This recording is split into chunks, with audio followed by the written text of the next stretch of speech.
ভারতীয় জনতা পার্টির লোয়ারপুয়া মন্ডল সংখ্যালঘু মোর্চার উদ্যোগে আয়োজিত মানিকবন হাগড়াবাজার গাঁও পঞ্চায়েতের মানিকবন গ্রামে অনুষ্ঠিত হয়েছে ভারতীয় জনতা পার্টির এক সাংগঠনিক সভা।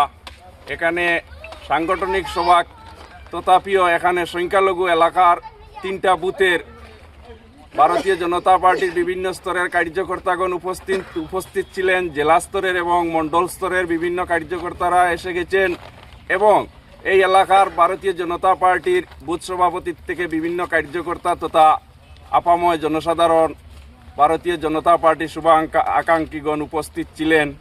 এখানে মুসলিম সংখ্যালঘু সম্প্রদায়ের বিভিন্ন বক্তারা বক্তব্যে তুলে ধরেছেন যাতে ভারতীয় জনতা পার্টির নেতৃত্বাধীন সরকার 2016 থেকে আজ অবধি যে ধরনের উন্নয়ন এবং শান্তি সম্প্রতি বজায় রেখে আসামের নেতৃত্ব দিচ্ছেন তথা আসাম পাতারকান্দি বিধানসভা সমষ্টির বিধায়ক তথা আসামের বলিষ্ঠ মন্ত্রী মাননীয় কৃষ্ণেন্দু পালের কার্যক্রমে অত্যন্ত খুশি এবং বিভিন্ন অনুদানপ্রাপ্ত হিতাধিকারীগণ সঙ্গে উপস্থিত ছিলেন।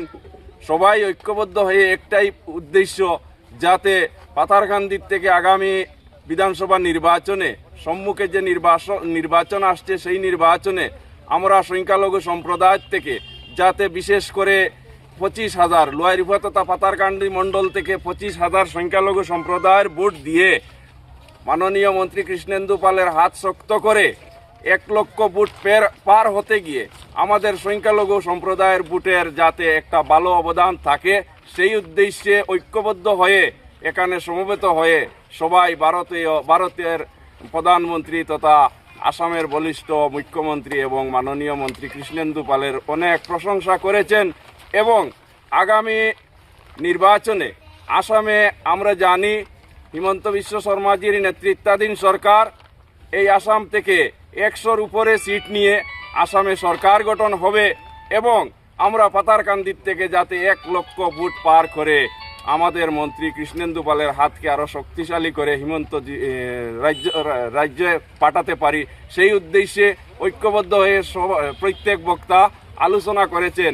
এবং মিডিয়া এবং সাংবাদিক ভাইদের মারফতে আমরা এখান থেকে মানিকবন থেকে জানাতে চাই, আমরা সংখ্যালঘু সম্প্রদায়ের মানুষ ঐক্যবদ্ধ হয়ে ভারতীয় জনতা পার্টির সাথে আছি এবং আগামী দিন থাকব, সেই উদ্দেশ্যে আজকের সভা ছিল।